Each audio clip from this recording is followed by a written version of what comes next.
Welcome to Murder Mindset Fatal Fixation. I'm your host, Kelsey Coffey. This season, we're exploring the dark reality of stalking, obsession, and the systemic failures that leave victims vulnerable. We begin with a tragedy that shook the music world. When Darrell Abbott took the stage, he was in his element. Today, we explore the shattered boundary between artist and audience, and the deadly consequences of parasocial fixation. Before we begin, a content warning. This episode contains graphic descriptions of obsessive fan behavior and extreme violence. Listener discretion is strongly advised.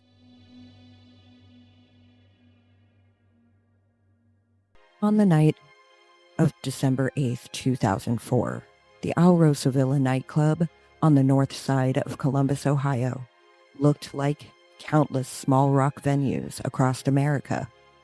Low ceilings, loud amps, and a couple hundred people packed near the stage for a heavy metal show that felt both cramped and electric. Roughly 250 fans paid about $8 to see Damageplan. It was a cold December night, the kind where your breath turns into mist in the parking lot, but inside the air was thick with cigarette smoke, spilled beer, and anticipation. Damageplan was near the end of their tour, supporting their first album, Newfound Power, meant to prove that the Abbott brothers could survive the messy breakup of Pantera and start fresh. For fans, seeing Dimebag in a small local club was unreal. This was the same guitarist who'd sold millions of records, played arenas, and helped reinvent heavy metal in the 1990s, now playing just a few feet away. The Alrosa Villa was the kind of place where you could lean on a pool table during the opening bands and then rush the stage when the headliner came on, shrinking the distance between rock star and regular guy. That closeness felt exciting and personal.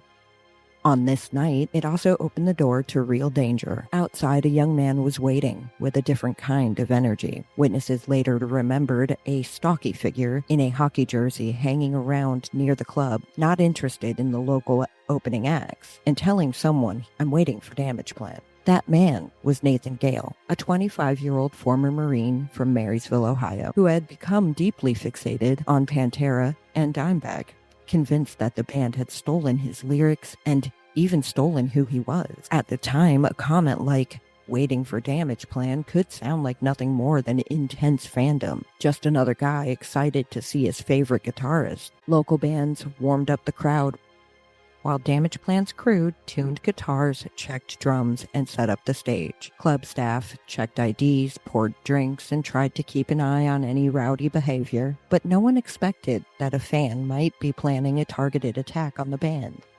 Heavy metal shows are known for wild pits and occasional fights. The idea of a fan deliberately murdering a musician on stage wasn't something security staff or band members were actively planning for. When Damageplan finally took the stage, they opened with Newfound Power, the song meant to capture the feeling of picking yourself up and starting over.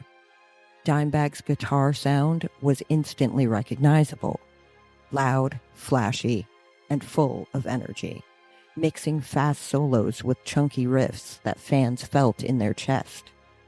People in front were headbanging, throwing their fists up, and savoring the chance to see a legend in a small room.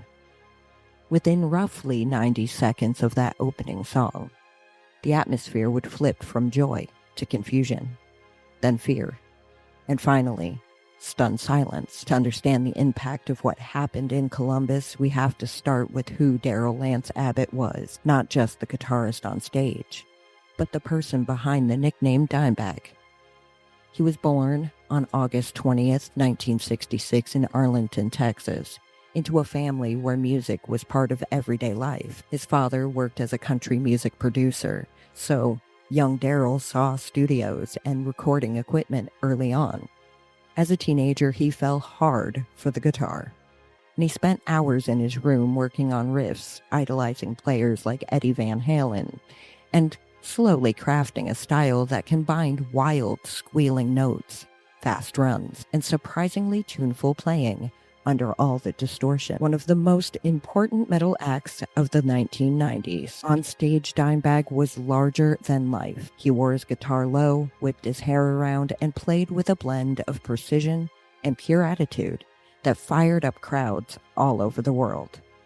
Offstage, people who knew him often described a friendly, down-to-earth guy who genuinely loved his fans. Someone who would hang out after shows, sign autographs, and make people feel welcome, rather than distant. Pantera's success came not just from heavy songs, but from that feeling of raw honesty. The band seemed to be speaking directly to outsiders, misfits, and anyone who felt angry or overlooked. Albums like Vulgar Display of Power and Far Beyond Driven helped cement Dimebag's reputation as a guitar innovator, blending speed and aggression with memorable riffs that stuck in fans' minds. By the early 2000s, though, Pantera was falling apart. Disagreements over touring, creative choices, and substance issues broke trust within the band, and the group officially split in 2003. Fans were upset, and the Abbott brothers were deeply hurt. For Dimebag, starting Damageplan wasn't just a business decision, it was a lifeline. It allowed him to keep doing what he loved, keep writing songs, and keep connecting with fans who had followed him through the Pantera years. Newfound Power was his way of saying, "We're still here, and we're not done." In the months before the Columbus show, Damageplan played clubs and theaters across the country.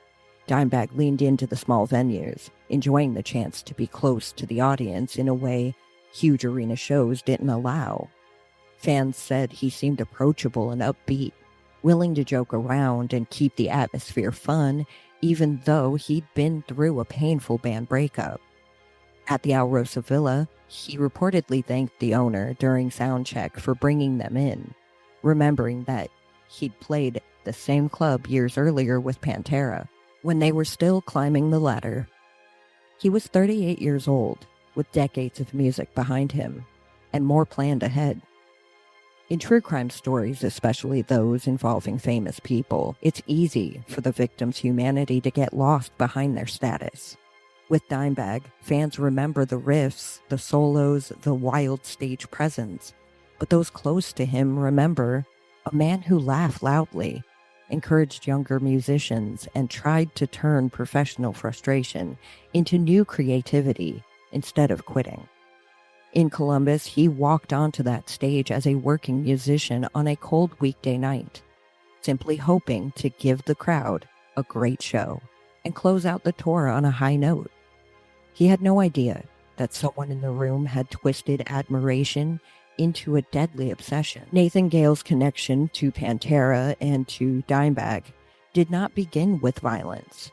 Like many young metal fans, it started with music and deep fandom.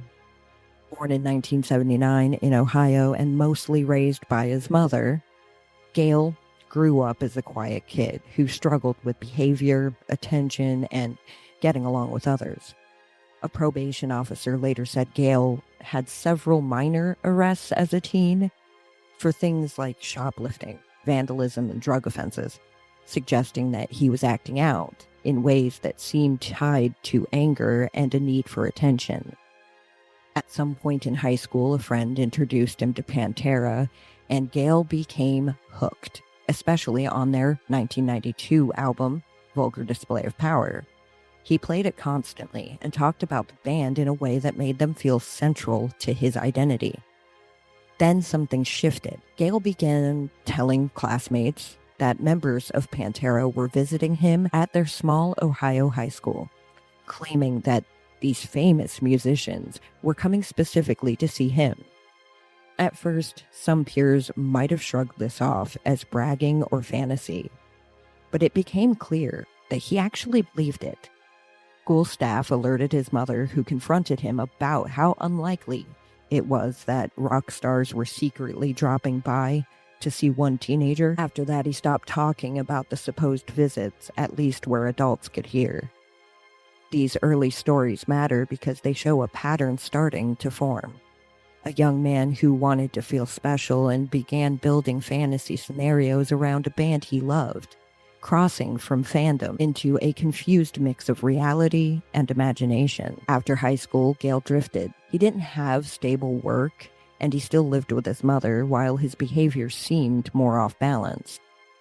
One night, she reportedly woke up to find him pacing in the living room, saying people were videotaping him through the windows, a sign that he was becoming deeply suspicious and scared of threats that weren't actually there. In an argument about his drug use, Gale shoved her against the wall, and she called 911 to have him removed, though she chose not to press charges.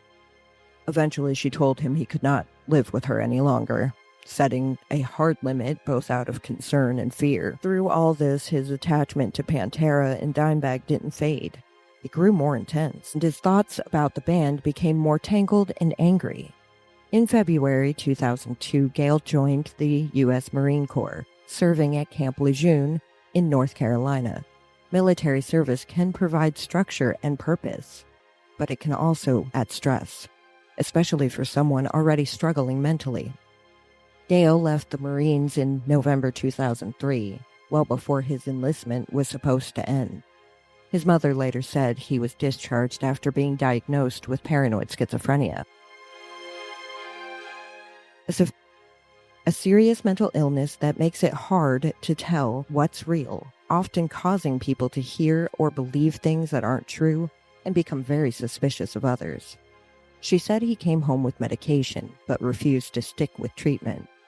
And his former boss at an oil change shop said Gale told him he had schizophrenia when he was hired. As Gale's mental health worsened, his thoughts about Pantera took on a more hostile tone. Friends recalled him showing up with pages of lyrics that were actually Pantera songs, insisting he'd written them and that the band had stolen his work. He talked about wanting to sue Pantera for stealing his identity, suggesting he felt the band had somehow taken who he was, not just his words. At a nearby tattoo shop, artist Lucas Bender remembered Gale saying he'd left the Marines because of mental health problems, and that he was on medication. He also recalled that he was obsessed with guitarists, trying to latch on to one of Bender's co-workers who played guitar. Gale wasn't just a fan. He was building a story in his mind where he was deeply connected to the band and simultaneously wronged by them. That kind of thinking can be especially dangerous when it grows inside untreated illness. As time went on, Gale's behavior became more disturbing to people around him. He was seen talking and laughing to himself, which can be a sign someone is reacting to voices or thoughts others can't hear.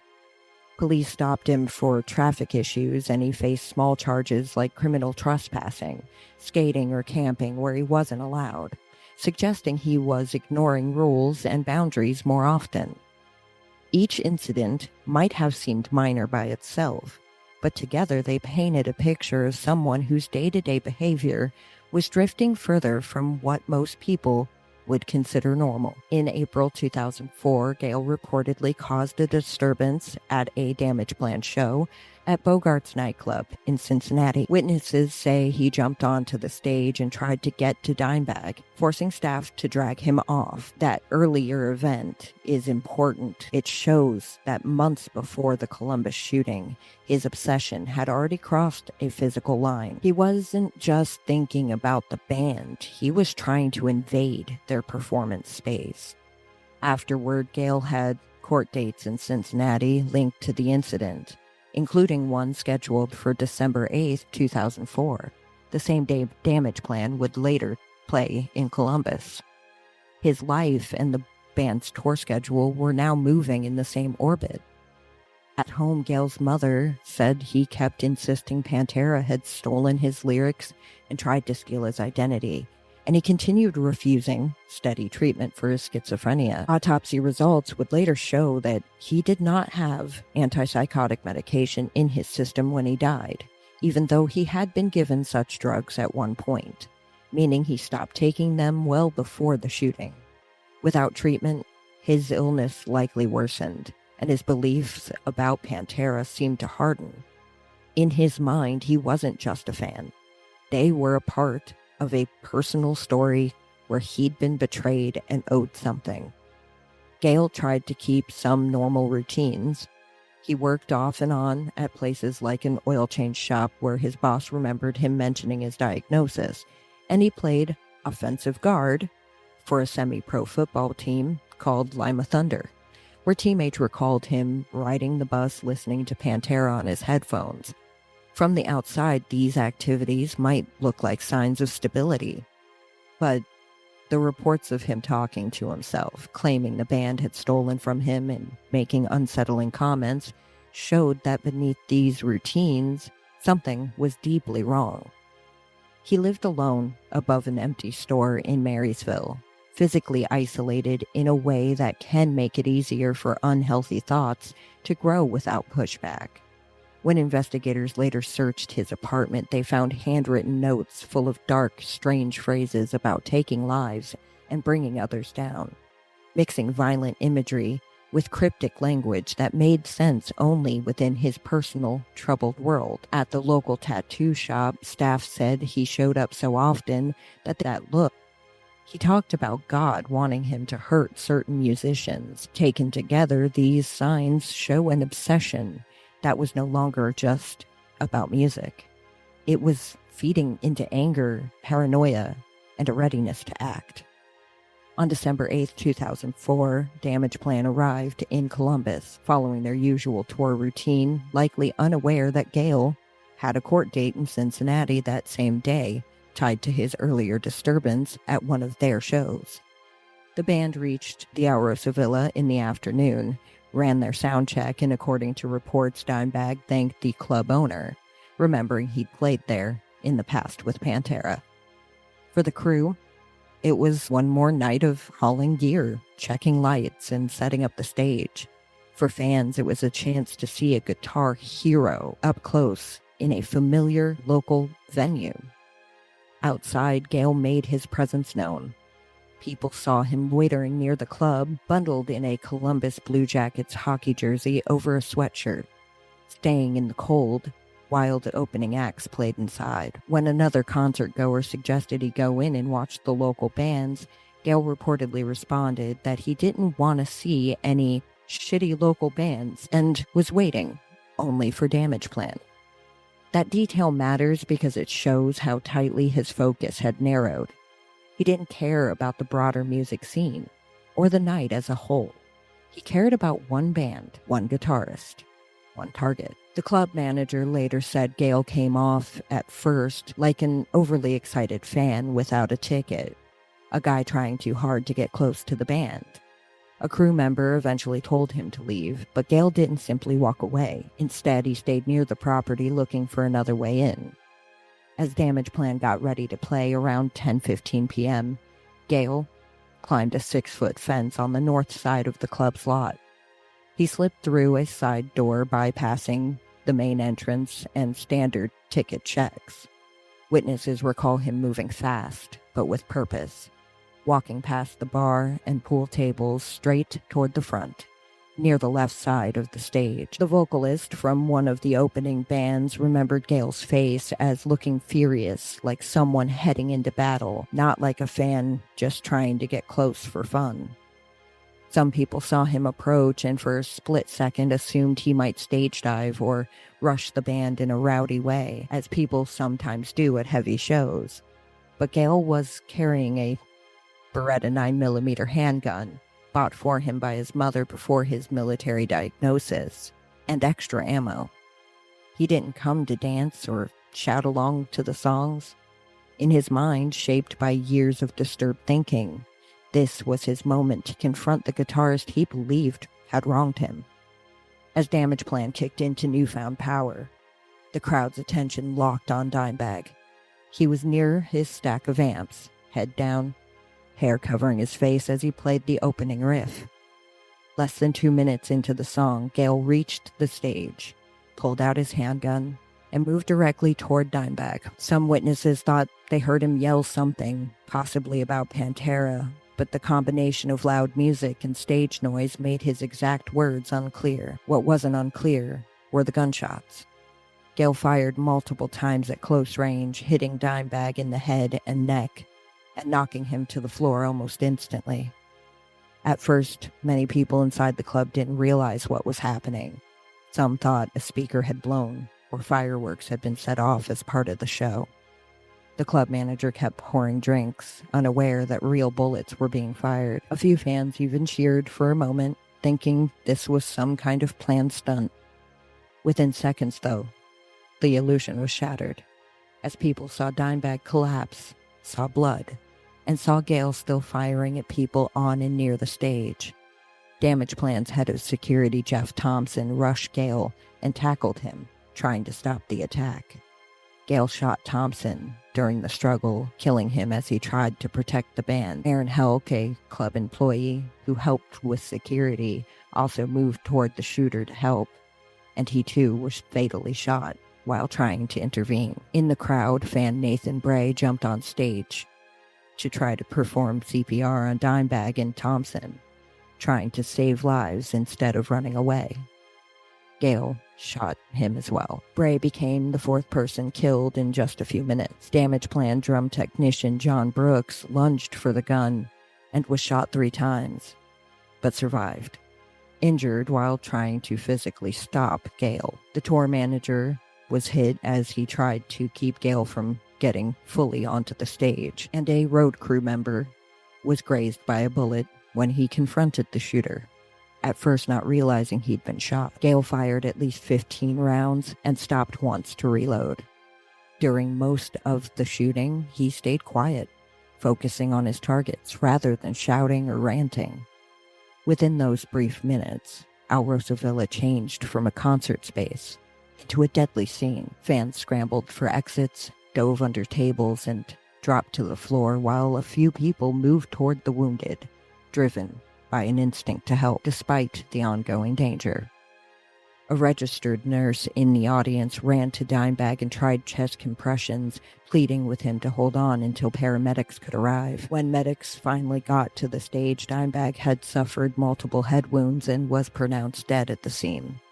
The song he started to play, Newfound Power, was cut off mid-riff by an act of violence, tied to a troubled mind and a long-festering obsession. Once people realized there was a real shooter in the club, someone called 911, reporting gunfire at Alrosa Villa, and triggering a fast response from Columbus police and emergency crews.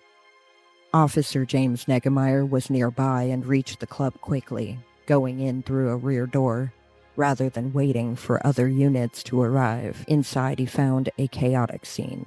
Crying fans, overturned stools and tables, bodies on and near the stage, and Gale still armed. Negemeyer moved behind a stack of amplifiers, carrying a 12-gauge shotgun. He saw Gale holding a man in front of him like a shield, with the gun pressed to the hostage's head.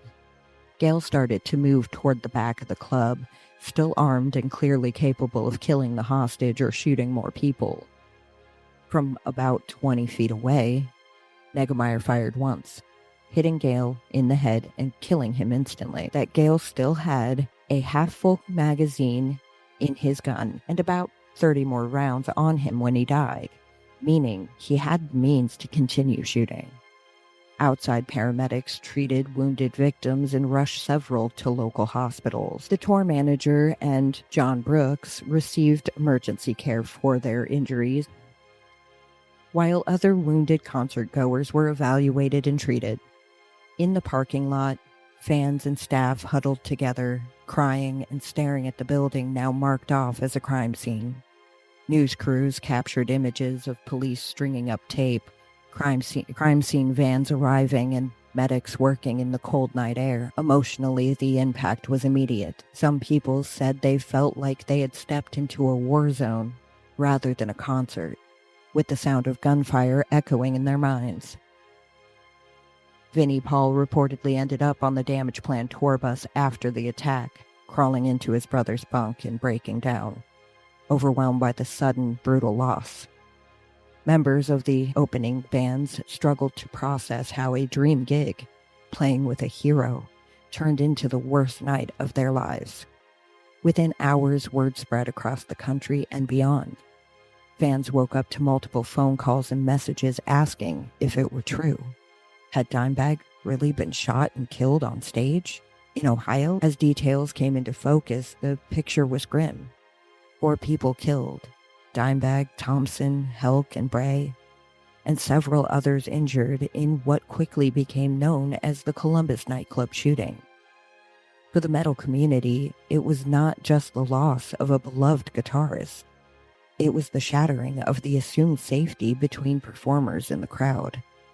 Investigators from the Columbus Police Department moved quickly to secure Alrosa Villa, treating it as both a homicide scene and the site of an officer-involved shooting. They collected shell casings, mapped where bullets hit walls and equipment, and documented the positions of victims and witnesses to piece together the sequence of events. Gale's body was taken for autopsy, which would be key to understanding his mental health and physical state at the time of the attack.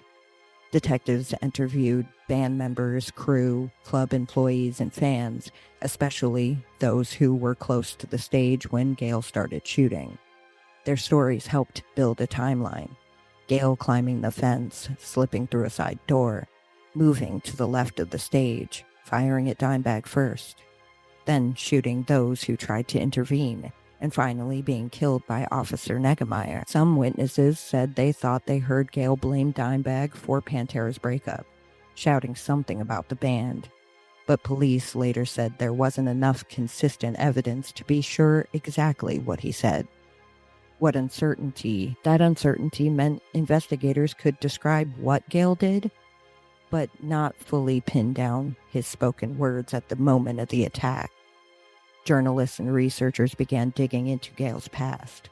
They uncovered his earlier arrests, his intense attachment to Pantera, and his stories about the band visiting his school and his mother's description of his paranoid schizophrenia diagnosis. Autopsy results showed that Gale did not have prescribed antipsychotic drugs in his system when he died, although he had been given such medication when he left the Marines.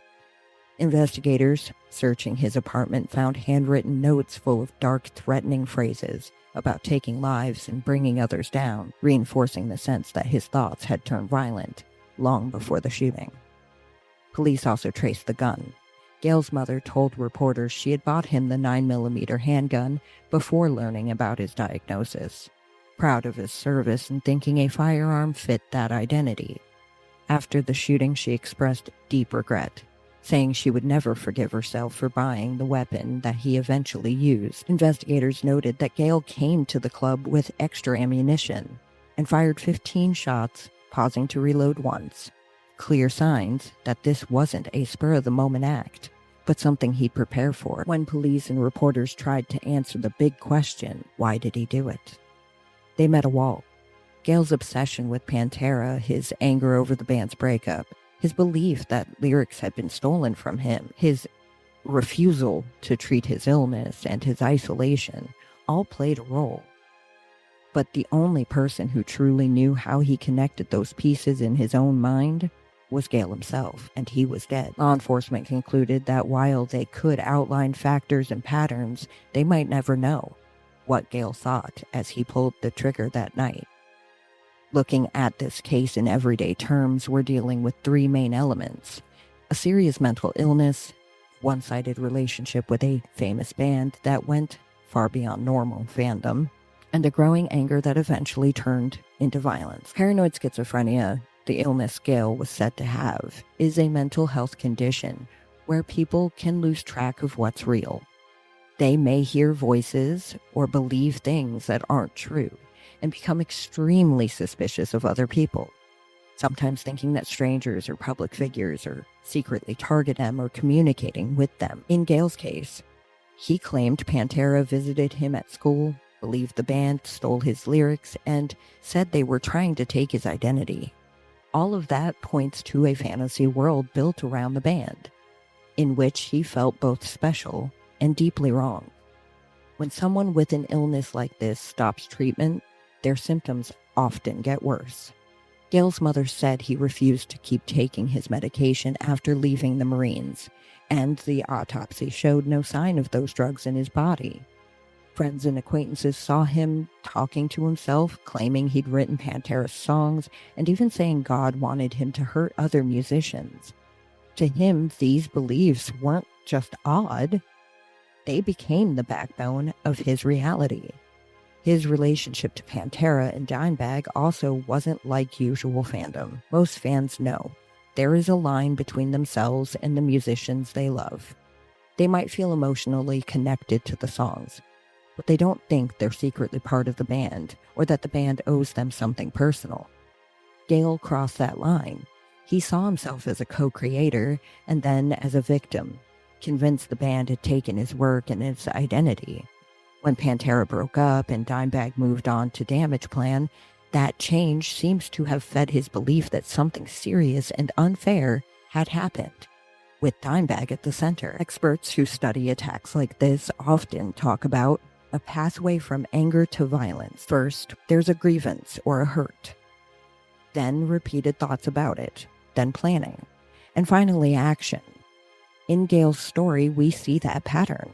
Early fantasies about the band visiting him, growing suspicion, a severe mental illness, fixation on the band's breakup, an earlier attempt to get on stage in Cincinnati, and finally showing up at the Alrosa Villa with a handgun and extra ammo. These steps didn't happen overnight. They unfolded over years while people around him saw pieces of the puzzle, but never the whole picture. It's important to say this clearly: most people with schizophrenia never hurt anyone and live peaceful lives when they have proper support and treatment. Violence in cases like this usually come from a mix of untreated illness, access to weapons, isolation, and a specific obsession or grudge. Gale's mother's pain, expressing that she wished she'd never bought him the gun, shows how families can get caught in the middle of these forces without fully realizing where they're headed. In many homicide stories, we talk about the suspect being tracked down, arrested, charged. Here, that part of the story is very short. Gale was killed at the scene by Officer Negemeyer's single shotgun blast. There would be no arrest, no questioning, and no criminal trial, where prosecutors laid out every detail of his life. Instead, the immediate legal focus turned to Negemeyer's actions, whether his decision to shoot Gale was legally justified. Police gathered evidence about the timing of his arrival, his path through the club, what he saw, and the threat Gale posed while still armed and holding a hostage. Witnesses and physical evidence supported the idea that Gale was still dangerous, with a loaded gun, extra bullets, and a hostage's life in his hands. A grand jury, a group of citizens who review serious cases, looked at the shooting and cleared Negemeyer of any wrongdoing, ruling that his use of deadly force was justified. News reports noted that he was widely praised for going into the club without backup and stopping Gale before more people could be killed. In active shooter situations, the law generally recognizes that officers have to act quickly to stop the threat. And Negemeyer's case became an example of that principle in action. Because Gale died at the scene, there were no criminal charges related to the murders themselves. The case closed, with him officially listed as the perpetrator, and his actions documented in reports. There would never be a courtroom moment where they could look him in the eye, hear a guilty verdict, or watch a sentencing. Instead, any further legal steps would happen in civil court, where they and other victims could seek damages against other parties, like the nightclub, for issues like security and safety. Injured fans and those traumatized by the attack filed lawsuits against Alrosa Villa, claiming the club didn't provide enough security or protect people adequately enough that night. They argued that someone shouldn't have been able to climb a fence, slip through a side door, and reach the stage with a gun so easily. In simple terms, these lawsuits turn on common sense questions. Did the club have a responsibility to keep people reasonably safe? Did they do enough? And could this kind of attack have been prevented or made less likely with better security? The fans' lawyers pointed to things like fence height, side door access, and how people without tickets were handled, suggesting that tighter controls might have stopped or slowed Gale. The club side likely argued that this was such a rare and extreme event that no normal security staff could have predicted Civil cases often get resolved quietly, through settlements rather than public trials, so details of the outcome aren't always widely reported. But the fact that these suits existed at all tells us that victims wanted some form of accountability beyond Gail is dead and the criminal case is closed. They turned their attention to the systems and the places that surrounded live music: clubs, promoters, and security plans. For the live music world, the Columbus nightclub shooting stirred broader questions. How do we balance the intimacy of a small show, where fans can get close, with the need for protection? How much security is enough, especially when most nights end without incident? These questions don't have simple answers, but the lawsuits force clubs and the industry to think about them in a more serious way. Because Gale died during the shooting, there was never a criminal verdict or sentencing focused on him. No judge spoke his sentence out loud. No corrections officer escorted him away. The closest formal decision we have is a grand jury ruling that Officer Negemeyer acted lawfully in shooting Gale to stop the attack. That finding confirmed in legal terms that Negemeyer was not a wrongdoer, but a responder. On the civil side, the focus on lawsuits against Alrosa Villa added another layer of judgment, though not in the same emotional way criminal sentencing does. Any settlements or rulings were about money and responsibility, not about sending someone to prison. They couldn't punish Gale, and they couldn't bring back the dead. They could, however, push clubs and insurers to rethink security, which can be its own form of change. For the metal community, the verdict they felt most strongly wasn't written in any court document. It was a shared understanding that Dimebag had been killed by a disturbed fan whose obsession was allowed to spiral unchecked, and who had easy access to a gun. In that sense, each fan's personal judgment of the situation, each angry conversation, each tearful tribute became part of the larger story of what happened and why. The consequences reached far beyond law. Bands started to think differently about stage rushes and crowd interaction. What had once been seen as welcome enthusiasm looked more like a potential threat, someone crossing the invisible line between watcher and attacker. Clubs added more barriers, tightened entry points, and put more security near the front of the stage. None of this could undo what happened to Dimebag, but it changed how live music felt and functioned after Columbus. For Dimebag's family, friends, and fans, there was no sense of closure that a sentence could bring. Vinnie Paul spoke often about how the shooting changed everything, not just for their band, but for rock performance in general. Fans held memorial shows, wrote songs, and kept telling stories about Dimebag's kindness and talent, trying to keep his memory alive even as they carried the weight of his loss. In the years since December 8, 2004, the murder of Dimebag Darrell has remained one of the most talked about tragedies in rock and metal history. Many fans remember exactly where they were when they heard the news, just as older generations remember hearing about John Lennon's death. Shock turned into grief and tribute. Vigils were held, benefit concerts organized, and murals painted. Dimebag's Damage Plan's future disappeared overnight. They had only a couple shows left on their tour and plans for more music. But after Columbus, the band's story ended abruptly. For Vinnie Paul, there would eventually be new projects, but they always carried the shadow of his brother's death. The phrase newfound power, once meant to signal a fresh start, became a bittersweet reminder of hope that had been violently cut short. Live music culture changed too. Before Columbus, heavy shows often encouraged physical closeness, crowd surfing, stage diving, fans being pulled on stage to sing or shout into the mic. After Columbus, musicians and security teams had to ask themselves hard questions about how safe that approach really was. Many venues added sturdier barriers, kept a closer eye on the front of the stage, and tightened rules about who could come near performers. Suddenly, someone hopping on stage wasn't just rowdy. it was potentially dangerous. The case also fed into ongoing conversations about mental health, treatment, and guns. Gail's mother's interviews where she described his diagnosis, his refusal to stay on medication, and her regret over buying him a gun put a human face on the challenges families face when their loved one is seriously ill. Mental health advocates pointed to Columbus as a warning that access to firearms and untreated severe illness can be a deadly mix, and that we need better systems to support people after they leave institutions like the military. At the same time, the case highlighted the fact that friends, coworkers, and service providers often see pieces of the problem, but don't have the power or information to fully intervene. For fans, the aftermath was personal and long-lasting.